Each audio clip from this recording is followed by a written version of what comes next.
கிறிஸ்துவுக்குள் பிரியமானவர்களே, அன்பின் வாழ்த்துக்கள். இன்றைக்கும் கூட நாம் தேவனுடைய சமூகத்தில் எப்படியா இருக்கிறோம், என்ன பேசுகிறோம், ஜெபிக்கும் பொழுது எப்படியா நம்ம ஜெபிக்கிறோம், தேவனுடைய சமூகத்தில் நம்ம துணிகரமாக அநேக வார்த்தைகளை சொல்கிறோமா, அநேகருடைய வாழ்க்கையில் ஏற்படுகிற சில சோதனைகளினால் பிரச்சனைகளால் புலம்பி தள்ளுகிறோமா, ஆண்டவரத்தில் எப்படியா ஜெபிக்கிறோம், ஆண்டவரத்தில் என்ன கேட்கிறோம் என்பதை குறித்து நாம் பார்க்க போகிறோம். பிரியமான எல்லோருடைய வாழ்க்கையிலையும் அநேக போராட்டங்கள் உண்டு, அநேக பிரச்சனைகள் வருவது உண்டு தான், பாடுகள் உண்டு, அவமான நிந்தைகள்லாம் உண்டு தான் பிரியமானவர்களே. ஆனால் தேவனுடைய சமூகத்தில் வரும்பொழுது என்ன சொல்கிறோம், எல்லாவற்றையும் புலம்பி தள்ளி விடுகிறோம்.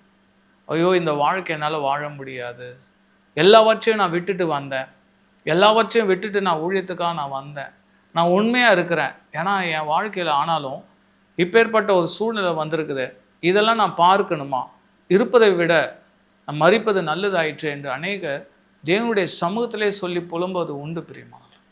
இயேசு கிறிஸ்துவும் ஒரு இடத்துல சீடர்களுக்காய் ஜெபிக்கிறார் பிதாவை நோக்கி. அது யோவான் 17 நம்ம பார்க்கலாம். யோவான் 17:14 நான் படிக்கிறேன், நல்லா கவனிங்க பிரியமானவர்களே. நான் உம்முடைய வார்த்தை அவர்களுக்கு கொடுத்தேன், நான் உலகத்தான் அல்லாதது போல அவர்களும் உலகத்தார் அல்ல, ஆதலால் உலகம் அவர்களை பகைத்தது.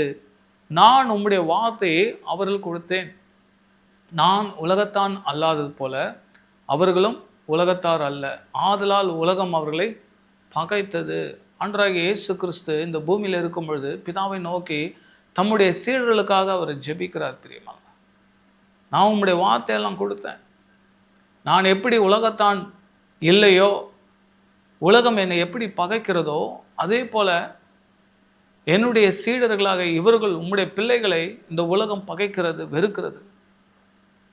அப்படி சொல்லி என்ன ஜெபிக்கிறார்? அடுத்த வசனத்தை பார்ப்போம். நீர் அவர்களை உலகத்திலிருந்து எடுத்துக்கொள்ளும்படி நான் வேண்டிக் கொள்ளாமல், நீர் அவர்களை உலகத்திலிருந்து எடுத்துக்கொள்ளும்படி நான் வேண்டிக் கொள்ளாமல், நீர் அவர்களை தீமை நின்று காக்கும்படி வேண்டிக் கொள்ளுகிறேன். ஹல்லேலூயா. பாருங்க பிரியமானவர்களே, சோதனைகளை வருது, ஆண்டவர் என்ன சொல்றாரு, நான் உலகத்தான் அல்லாத போல இவர்களும் உலகத்தார் அல்ல, ஆகையால் உலகம் அவர்களை பகைத்தது, ஆதலால் இவர்களை நீர் பூமியிலிருந்து எடுத்துக்கொள்ளுங்க. இவர்கள் ஏன் இந்த பாடு அனுபவிக்க வேண்டும், ஏன் இந்த போராட்டத்தை அனுபவிக்கணும், ஏன் இந்த பிரச்சனையை அவர்கள் அனுபவிக்கணும் என்று சொல்லாமல் ஆண்டவர் என்ன சொல்றாரு, இவர்களை நீர் உலகத்திலிருந்து எடுத்துக்கொள்ளாமல். நான் அப்படி ஜெபிக்கலாம். ஆண்ட பிதாவே என்ன சொல்ல, நீர் அவர்களை உலகத்திலிருந்து எடுத்துக்கொள்ளும்படி நான் வேண்டிக் கொள்ளாமல், இவருடைய பாடு அனுபவித்தது போதும், போராடினது போதும் என்று சொல்லி இவர்கள் மேலே வந்து விடட்டும், உலகத்திலிருந்து நீர் எடுத்துக்கொள்ளும் என்று நான் வேண்டிக் கொள்ளாமல், நீர் அவர்களை தீமை நின்று காக்கும்படி வேண்டிக் கொள்ளுகிறேன். ஹல்லேலூயா. ஆம் பிரியமானவர்களே, இயேசு கிறிஸ்துவனுடைய ஜெபம் அப்படித்தான். ஆனால் மனுஷர்கள் அநேகருடைய வாழ்க்கையில் சில போராட்டம், சில பிரச்சனைகள் வரும்பொழுது, எதிர்பாராத ஒரு சூழ்நிலை வரும்பொழுது சோர்ந்து போய் என்ன பண்ணுறோம், ஐயோ இதெல்லாம் நான் பார்க்கறதுக்கு நான் இருக்கணுமா, இதை பார்க்கறதுக்கு தான் நான் இருக்கிறேன்னா, என்னுடைய வாழ்க்கையை நான் முடித்து கொள்ளட்டும், நான் மரித்து போகிறேன். அநேகர் அந்த முடிவுக்கு வரீங்க பிரியமானவர்களே.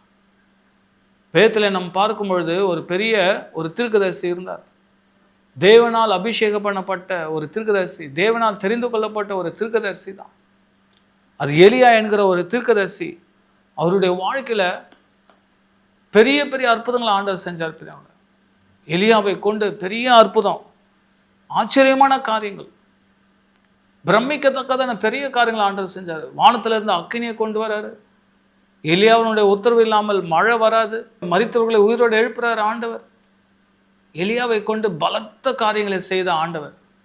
எலியாவுக்கு ஒரு பிரச்சனை வரும், ராஜ ஸ்திரீ நிமித்தம் பயந்து ஓடி போய் ஒளிந்து கொள்றாரு.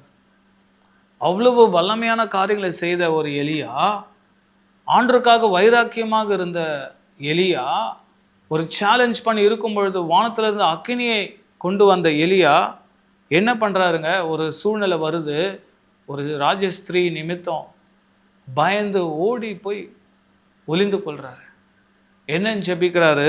1 ராஜாக்கள் 19 இருக்கிறது பிரியமானவர்களே. 4 நான் படிக்கிறேன்.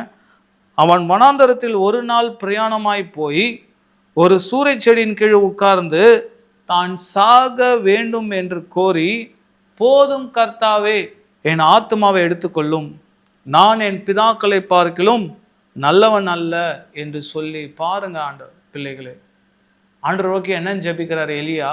சாதாரண மனுஷன் இல்லைங்க, ஒரு தேவ மனுஷன், வல்லமையான ஒரு ஊழியக்காரன், அந்த தேசத்தையே கலக்கணவன். ஒரு எலியா ஒரு பட்டணத்துக்குள்ள வரானா அந்த தேசம், அந்த பட்டணம் கலங்கம். எதற்கு வராரு இந்த தீர்க்கதரிசி? ஒரு ராஜ அரண்மனைக்கு போனா ராஜாவே பயப்படுவாங்க. நீங்க வந்தது நல்ல செய்தியா துர்ச்செய்தியா? ஒரு வாருக்கு போகணும், ஒரு சண்டை போடணும், நம்ம ஜெயிப்போமா ஜெயிக்க மாட்டோமா, ஆண்டவர் சித்தம் இருக்கா இல்லையா அப்படின்னு தீர்க்கதரிசிக்கிட்டு தான் கேட்பான். அப்பேற்பட்ட ஒரு வல்லமை உள்ள தீர்க்கதரிசிங்க எலியா தீர்க்கதரிசி.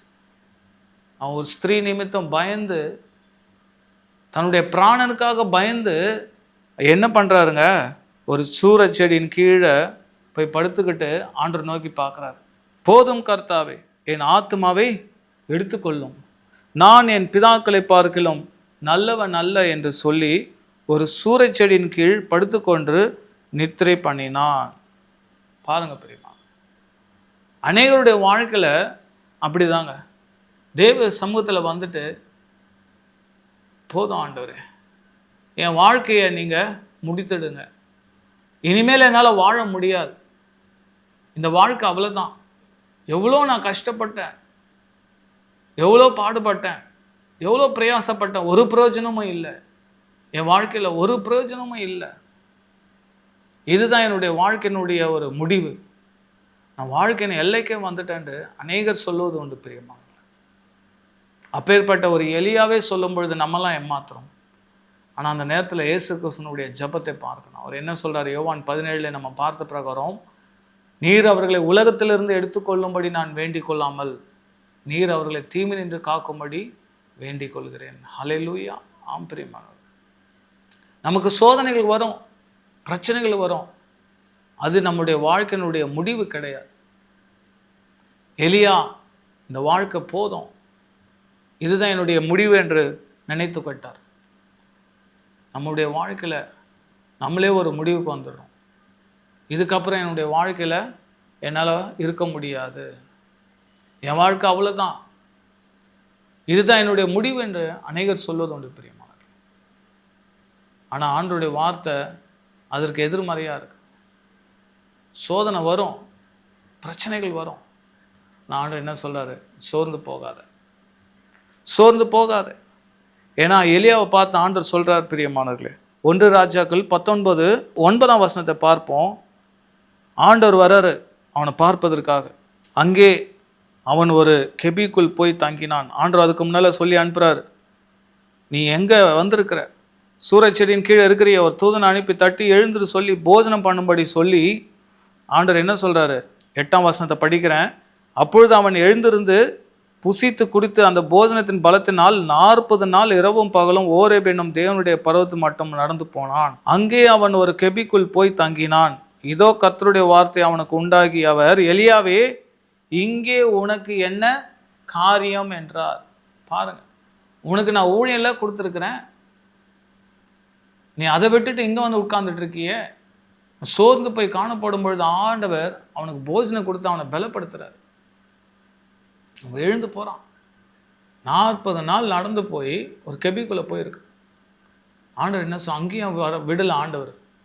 என்னடா நீ பண்ணுறீங்க? நீ போகும் தூரம் வெகு தூரம், நீ செய்ய வேண்டிய ஊழியம் பெரியது, நீ இப்போவே சோர்ந்து போயிருக்கிறாயே, உன் வாழ்க்கை அவ்வளோதானா? நான் சொல்லலையே, உனக்கு நான் திட்டத்தை வைத்திருக்கிறேன், உனக்கான தரிசனத்தை வைத்திருக்கிறேன், நீ அதுக்குள்ளே சோர்ந்து போனா எப்படி? அநேகருடைய வாழ்க்கையில் ஜெபம் பண்ணும்பொழுது நம்ம நினைக்கிறோம், ஆண்டவரை என் ஜெபத்தை பார்த்து, என் ஜெபத்தை கேட்டு எனக்கு மனதுருகி என் வாழ்க்கையை மாற்றி போடுவார். ஒரு சிம்பத்தியாக ஜெபம் பண்ணும்பொழுது அநேகருக்கு ஒரு செல்ஃப் பிட்டிங்க, தன்னை குறித்து ஆண்டவர்கிட்ட பரிதாபமாக கொண்டு போகலாம்.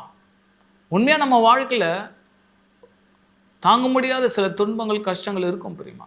ஆனால் தேவனுடைய சமூகத்தில் நான் செத்து போகிறேன், என் வாழ்க்கை போதும் என்று சொல்வதை விட இந்த பிரச்சனையிலேருந்து எனக்கு விடுதலை கொடுங்க.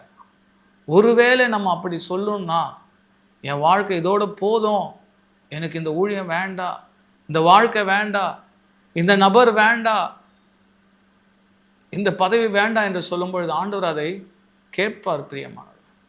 எங்கேயும் அதே தான் நடக்குது. எலியாவுடைய ஜெபத்தை ஆண்டவர் கேட்டு என்ன சொல்றாரு பாருங்க, என்ன பண்ணு, உன்னுடைய பட்டயத்தை எலிஷா கிட்ட கொடுன்றார். நீ வெட்டாதவன அவன் வெட்டுவான், உன்னுடைய ஊழியத்தை நான் எலிஷாவுக்கு கொடுக்குறேன். எலிசாவுக்கு அந்த ஊழியம் போகுது பிரியமானவர். எலியாவுடைய ஊழியம், அவன் நிறைவேற்றாத சில காரியத்தை நிறைவேற்றும்படி எலிசா தெரிந்து கொள்ளப்படுகிறார். நம்ம வாழ்க்கையில் கூட தேவ சமூகத்தில் நம்ம எப்படி வரும்? துணிகரமாக பேசக்கூடாதுன்னு தேவனுடைய வார்த்தை சொல்லுகிறது பிரியமானவர். ஆண்டவருடைய சமூகத்தில் நம்ம எப்படி இருக்கிறோம்? பிரசங்கி 5:2 நம்ம பார்ப்போம். பிரசங்கி 5:2 என்ன சொல்லுகிறது? தேவ சமூகத்தில் நீ துணிகரமாய் உன் வாயினால் பேசாமலும் மனம் பதறி ஒரு வார்த்தையை சொல்லாமலும் இரு. தேவன் வானத்தில் இருக்கிறார், நீ பூமியில் இருக்கிறார், ஆதலால் உன் வார்த்தைகள் சுருக்கமாக இருப்பதாக. ஹல்லேலூயா. ஆம்பிரியமாக தேவ சமூகத்தில் நம்ம எப்படி பேசுகிறோம்? எதையாவது அடித்து விடுவதா?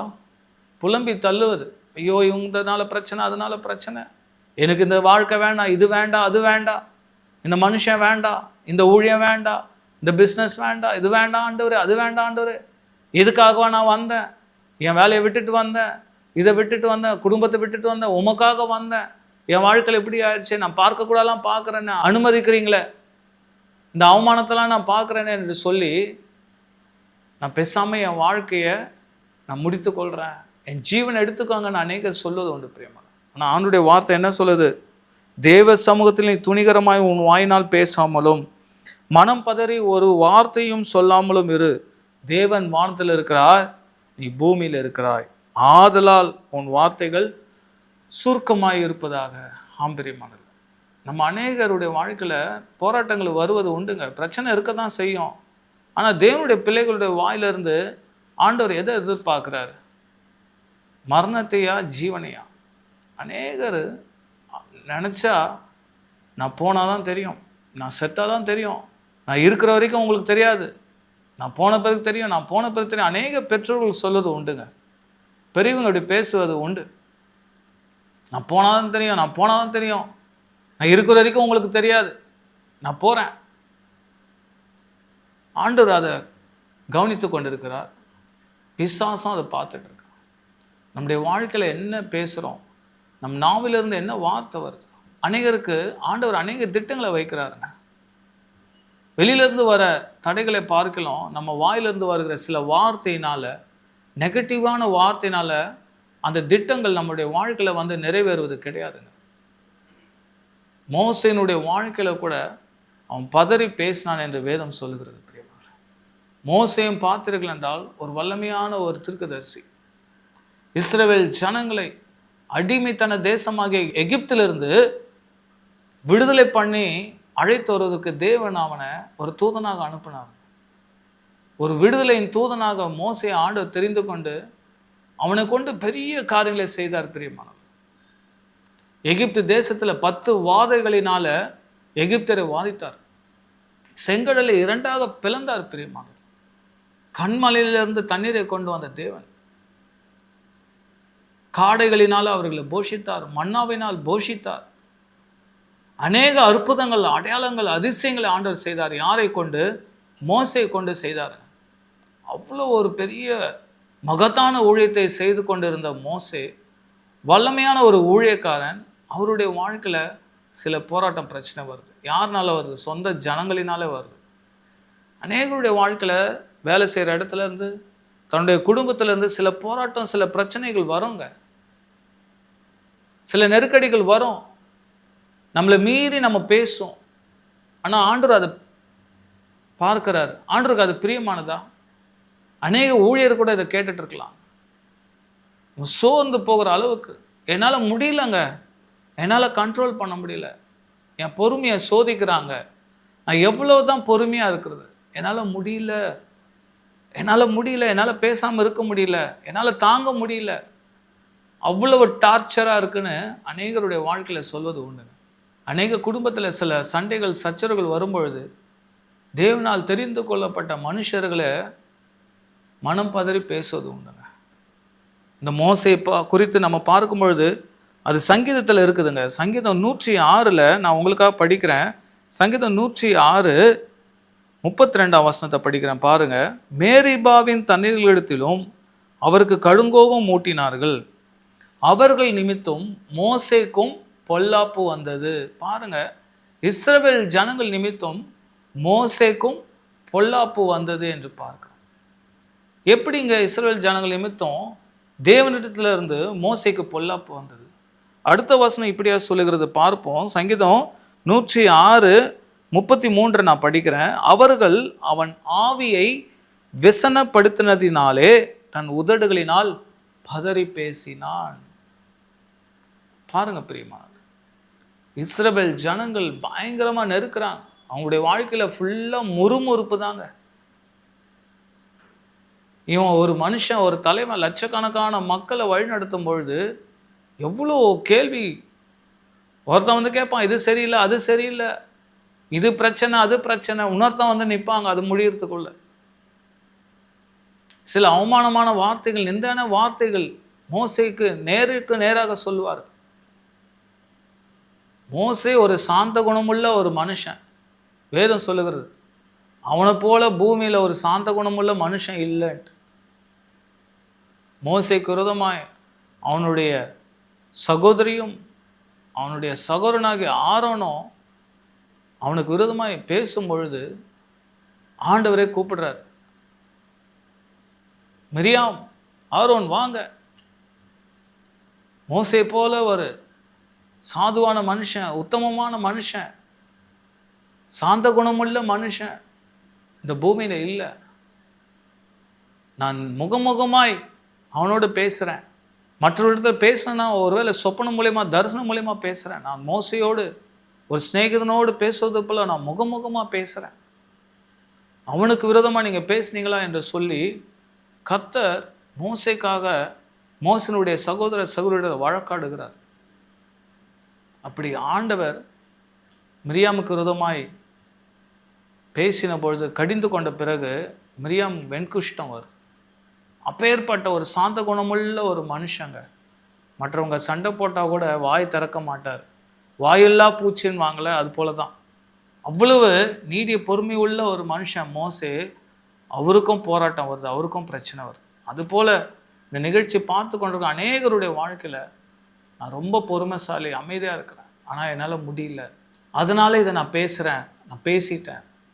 மோசேக்கு பொல்லாப்பு எப்படி வந்தது பாருங்க. அவர்கள் அவன் ஆவியை விசனப்படுத்துறதினால் அவன் பதறி பேசினான் என்று வேதம் சொல்லுகிறது. அவர்கள் அவன் ஆவியை விசனப்படுத்தினதினாலே தன் உதடுகளினால் பதறி பேசினான்.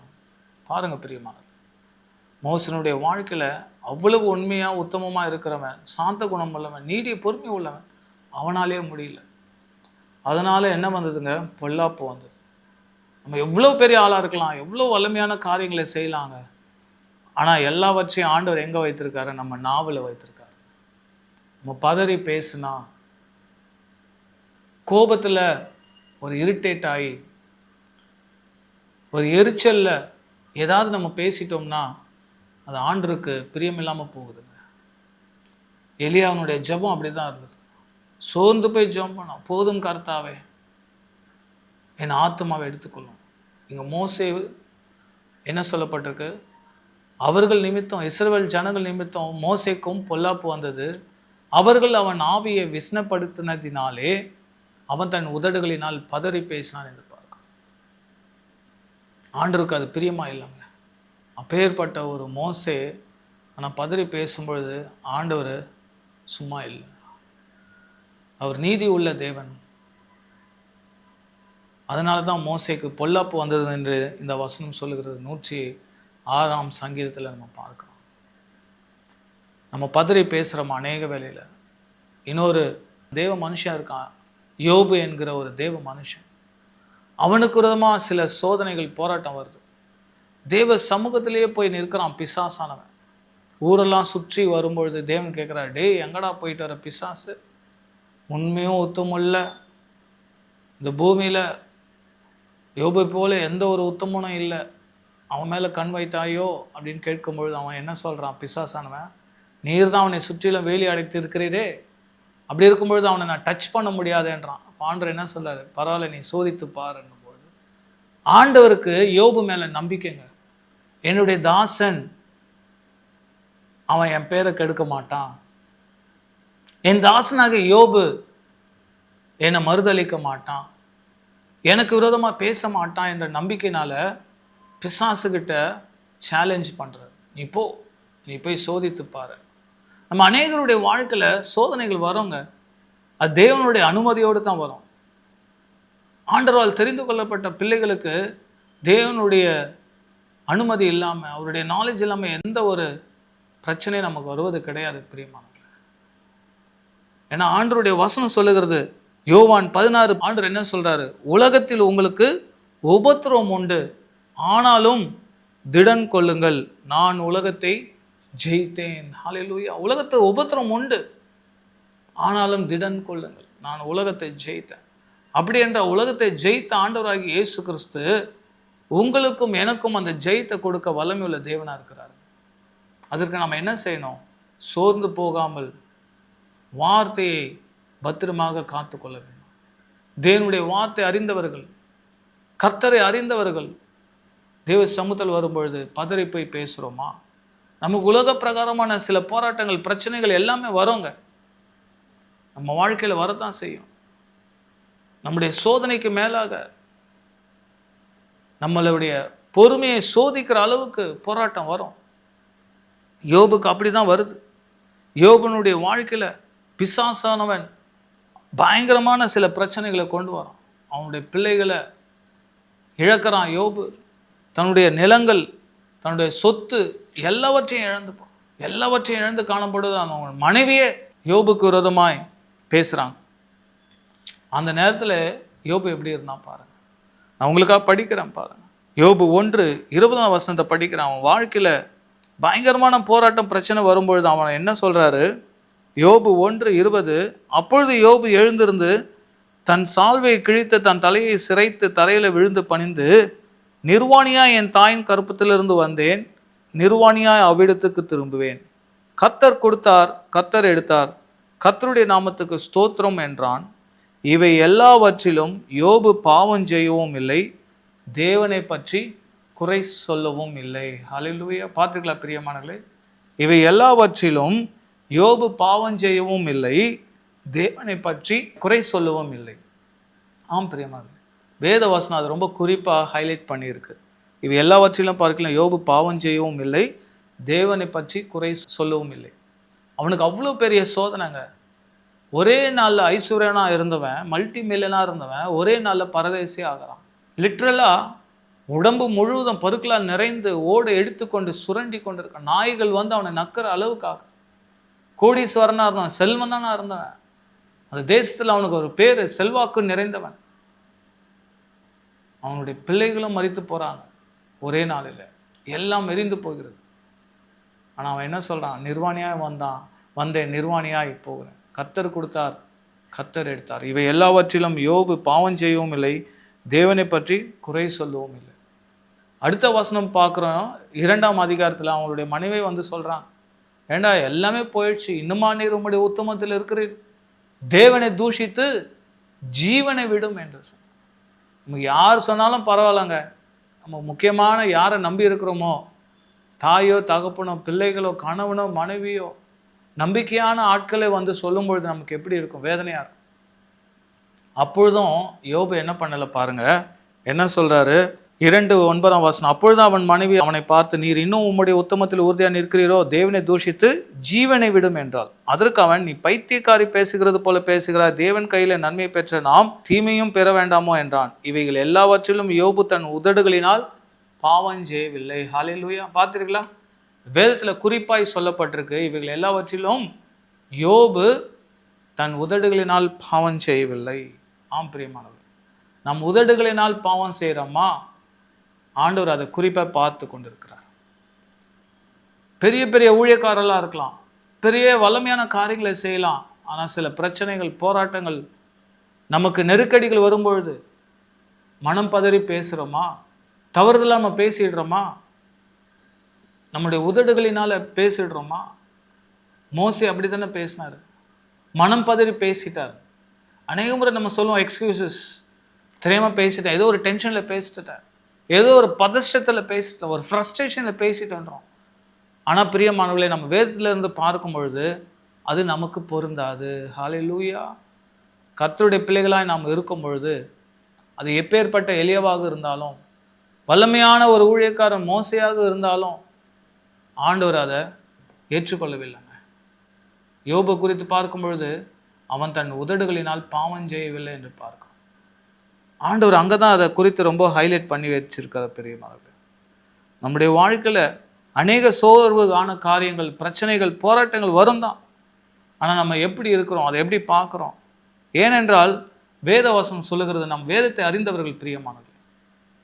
நம்மை ஆண்டவர் எப்படி தெரிந்து கொள்கிறார்? ஆசாரியனாக, ராஜாக்களாக தெரிந்து கொண்டிருக்கிறார். அப்படி வரும்பொழுது நம்முடைய வார்த்தை எப்படியாக இருக்கணும், நம்ம வாயிலிருந்து புறப்படுகிற வார்த்தை எப்படியாக இருக்க வேண்டும் என்று வேதம் சொல்லுகிறது பிரியமானவர்களே. அது மல்கியா 2ஆம் அதிகாரம் 7ஆம் வசனத்தை படிக்கிறேன், கவனமாக கேளுங்க. ரொம்ப அருமையான வசனங்க அது.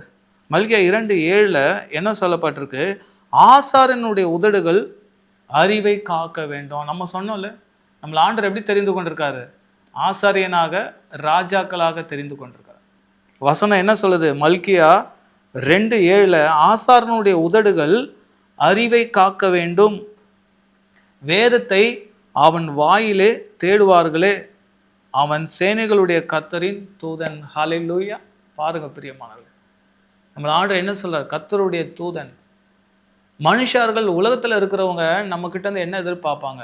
நம்ம வாயிலிருந்து தேவனுடைய வசனத்தை தான் எதிர்பார்ப்பார். அதுதான் வசனம் சொல்லுகிறது, ஆசாரனுடைய உதடுகள் அறிவை காக்க வேண்டும், வேதத்தை அவன் வாயிலே தேடுவார்களே, அவன் சேனைகளுடைய கர்த்தரின் தூதன். ஹல்லேலூயா. நம்முடைய வாயில வேதத்தை தேடுவார்களாம். தேவனுடைய மனுஷன் ஆயிற்று, தேவனை குறித்து பேசுகிறவன் ஆயிற்று, தேவனுடைய வார்த்தை வெளிப்பாடு வருமா? என்ன வார்த்தை வரும், வசனம் என்ன வரும் தான் பார்ப்பார்கள் பிரியமாக. நம்ம மனம் பதறி பேசும்பொழுது, உதடுகளினால் பாவம் செய்யும் பொழுது ஆண்டவருக்கு அது ஏற்றுதான் இருக்காது. ஆம் பிரியமாக. ஆகவே நாம் தேவனுடைய சமூகத்தில் வரும்பொழுது துணிகரமாய் எதுவும் பேசுவோம், மனம் பதறி பேசாதபடிக்கு நாம் கவனமாக இருக்க வேண்டும். கிறிஸ்து உங்களோட கூட இருந்து அவ்விதமாக எல்லாவற்றிலிருந்து காப்பாற்ற அவர் கிருபை உள்ள தேவனாக இருக்கிறார். God bless you. Amen.